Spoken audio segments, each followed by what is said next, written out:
हम लोगों को बराबर का हक मिलता है। ये हिंदू मुस्लिम नहीं होता। अभी अटल बिहारी वाजपेयी जी प्रधानमंत्री बने थे, इतना मसला खड़ा नहीं हुआ था। आप ही के पार्टी के थे, किसी दूसरी पार्टी के नहीं थे।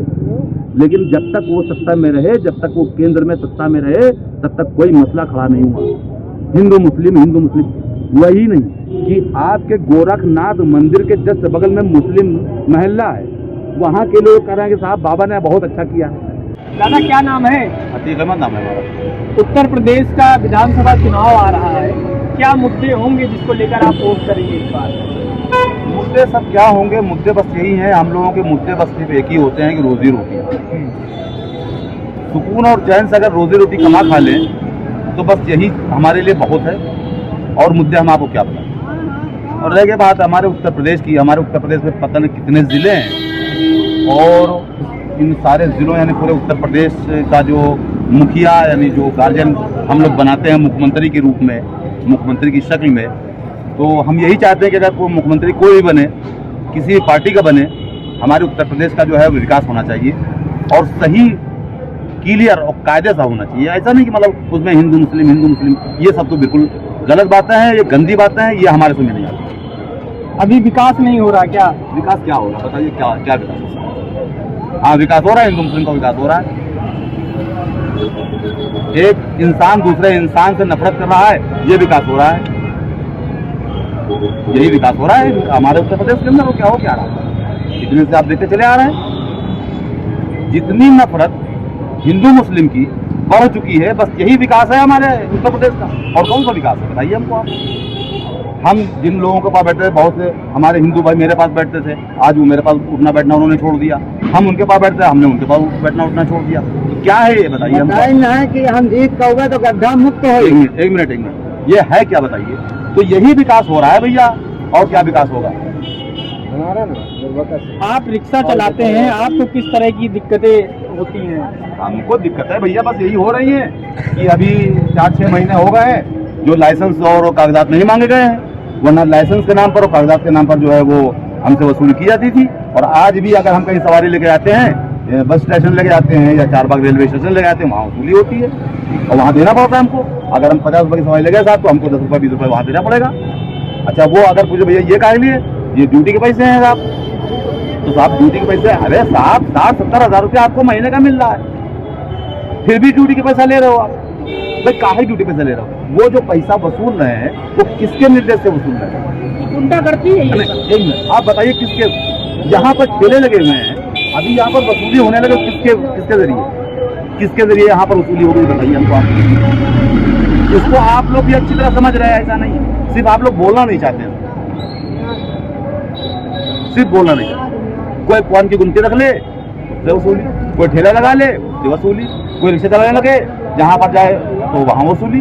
क्या है ये कोई विकास है? सीएम साहब तो कह रहे हैं भ्रष्टाचार मुक्त है। साहब भ्रष्टाचार वो मैं ये कहता हूँ सर, आप ये बताइए पूरे उत्तर प्रदेश में कितने जिले हैं और कितने अधिकारी आपको बैठे हुए हैं?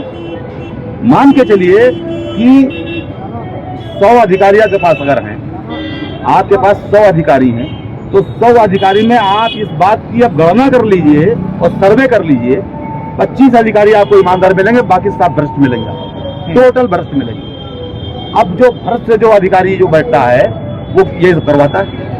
मसला यहाँ पर सर ये है कि सरकार गिरती है, चाहे वो योगी आदित्यनाथ की सरकार हो, चाहे वो अखिलेश सरकार हो, किसी भी सीएम की जब जो सत्ता पे जो बैठा होता है, जब उसकी सरकार गिरती है, उसके पीछे किसका हाथ होता है मालूम है आपको? उसके पीछे उसका हाथ होता है, सबसे मेन चीज उनके अधिकारियों का हाथ। कोई ये नहीं चाहता है कि हमारी सत्ता में या हमारी सरकार में हमारे पार्टी पर तोहमत लगे, ये कोई नहीं चाहता है। चाहे वो माननीय नरेंद्र मोदी जी हों, चाहे माननीय अखिलेश यादव हों, चाहे माननीय मायावती जी हों, चाहे वो हमारे योगी आदित्यनाथ जी हों, कोई ये नहीं चाहता है कि हमारी सरकार में, हमारी जो हम सत्ता में बैठे हुए हैं, हमारी सरकार में भ्रष्टाचार हो या हमारी सरकार यानी हमारे पार्टी पर कोई तुहमत लगे, कोई दाग लगे, कोई ये नहीं चाहता है। दाग ये लगवाता कौन है? आपके अधिकारी। जो भ्रष्ट अधिकारी, जिनको पैसा चाहिए, चाहे उनको 1 लाख दे दो, चाहे 20 लाख दे दो, उनका पेट ना कभी भरा हो ना कभी भर पाओगे। तो ऐसे अधिकारियों को चिन्हित करके आप तुरंत अपनी सरकार से हटाइए, तुरंत हटाइए उनको, क्योंकि अगर आप हटाएंगे नहीं तो आपकी पार्टी आज टोटल बदनाम हो जाएगी। मसला ये है, आप देख लीजिए, मैं आपको एक बात उदाहरण मैं आपको दे रहा हूँ, जिस तरह से कांग्रेस सरकार गई आज तक नहीं आ पाई, सत्ता में आज तक नहीं आ पाई, नाक रगड़ रहे हैं लेकिन सत्ता में आ नहीं पा रही है, क्यों? वजह बताइए हमको आप नहीं, आप बताइए, क्या सोनिया जी की गलती थी? राहुल गांधी की गलती थी? आप बताइए, या उनकी बहन प्रियंका गांधी, उनकी गलती थी? उनकी कोई गलती नहीं थी।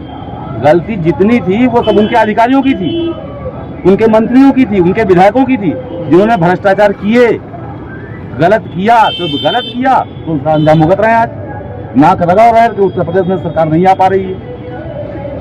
क्यों ऐसा करते हो भाई? क्यों नजर नहीं रखते हो अपने अधिकारियों पर? अच्छा, वर्तमान में हिजाब का मुद्दा देखने को मिल रहा है, उत्तर प्रदेश में तमाम तरह की सियासत उस पर हो रही है, असदुद्दीन ओवैसी भी बयान दे रहे हैं उसको लेकर, आप इसको कैसे देखते हैं? देखिए सर, ऐसा है, हमारे उत्तर प्रदेश की बात नहीं, हमारे हिंदुस्तान के अंदर अगर देखा जाए तो मसला ये है कि जैसे मुस्लिम वर्ग में हिजाब को पहनना जरूरी है शरीयत के हिसाब से, लेकिन मसला यहाँ पर ये बात तो मतलब योगी जी हमारे सही कह रहे हैं कि हमारा हिंदुस्तान संविधान से चलेगा, शरीयत से नहीं चलेगा।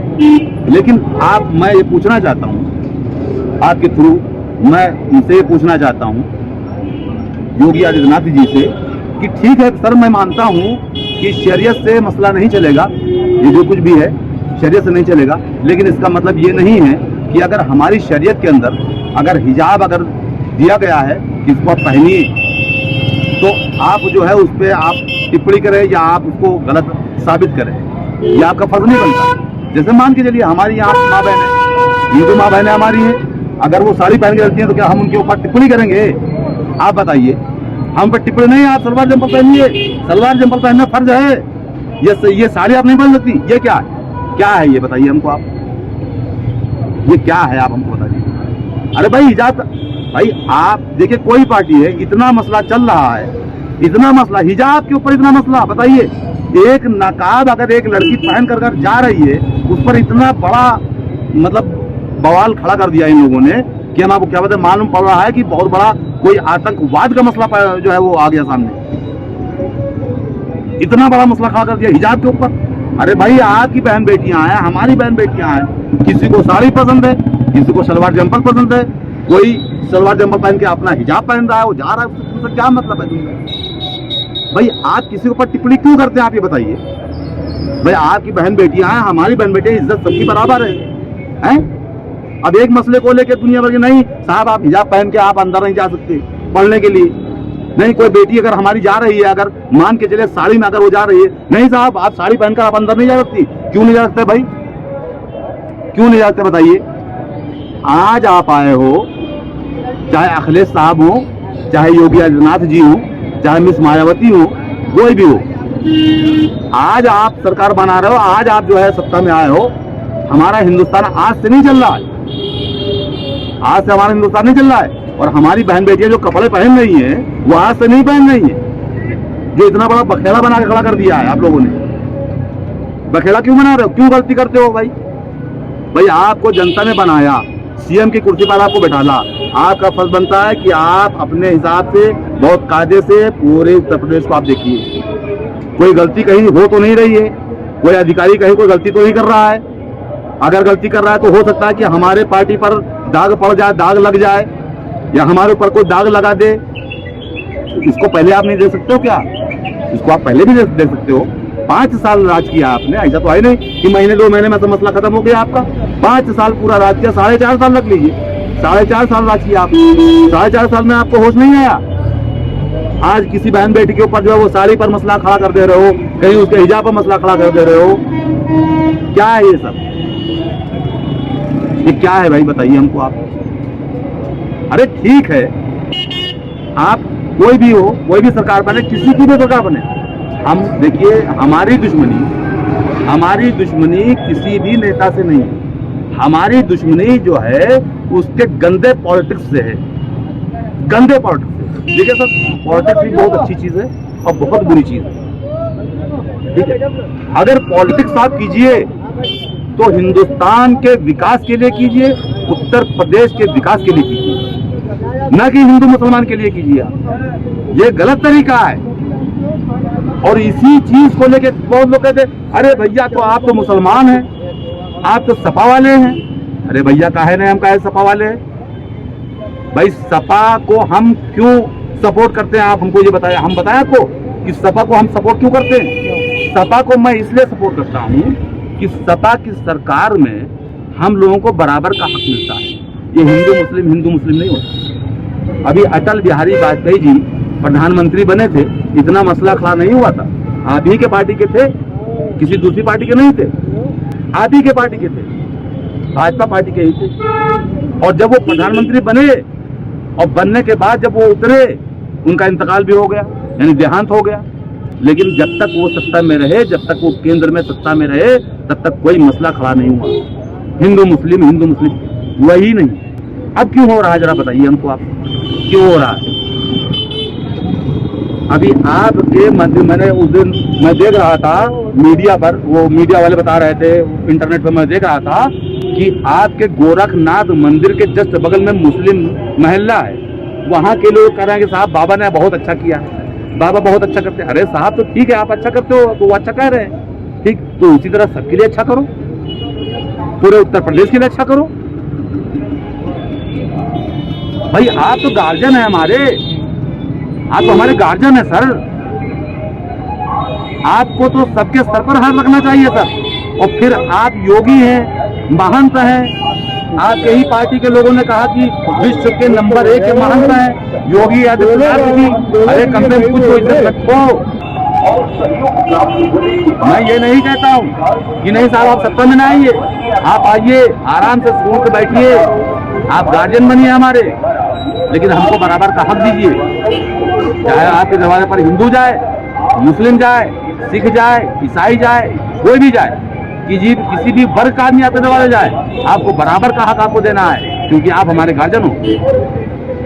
अभी आप कह रहे थे, अभी आपका बयान, अभी कल परसों की बात तो बता रहा हूँ, बयान आया आपका, नवभारत टाइम्स में भी बयान आपका दिया हुआ था और मीडिया पर भी हमने सुना है, इंटरनेट पर आपने वही बात कही कि साहब जो है ये जो हिजाब का मसला है, ये जो, तो ये हमारा हिंदुस्तान जो है, हमारा उत्तर प्रदेश, ये हमारा हिंदुस्तान साहब जो है वो शरीयत से नहीं चलेगा, संविधान से चलेगा।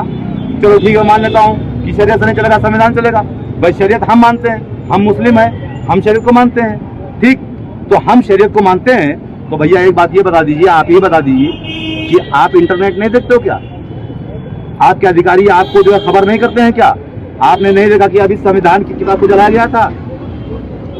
संविधान की किताब को जलाया गया, आपको मालूम नहीं है? आज संविधान की बात कर रहे हो, आप ही के कार्यकर्ताओं ने जलाया था संविधान को, आपके कार्यकर्ताओं ने जलाया था। आज उस संविधान की बात करते हो। कड़वा मत बुलवाइए, कड़वा मत बुलवाइए। क्या उस वक्त आप नहीं देख रहे थे? आपके अधिकारियों ने आपको खबरदार नहीं किया कि साहब वहां किताब जली है संविधान की? जिस संविधान की बात आप करते हो, पूरे हिंदुस्तान के अंदर बाबा साहब भीमराव अंबेडकर ने पूरा संविधान लिखा जाके चमार पे, और पूरा संविधान उन्होंने लिख डाला। उसी संविधान पर आज मेरा पूरा हिंदुस्तान टिका हुआ है। कानून भी संविधान के हिसाब से ही बनाते हो आप। फिर क्यों जलाया गया संविधान, बताइए हमको, आप बताइए क्यों संविधान को जलाया गया?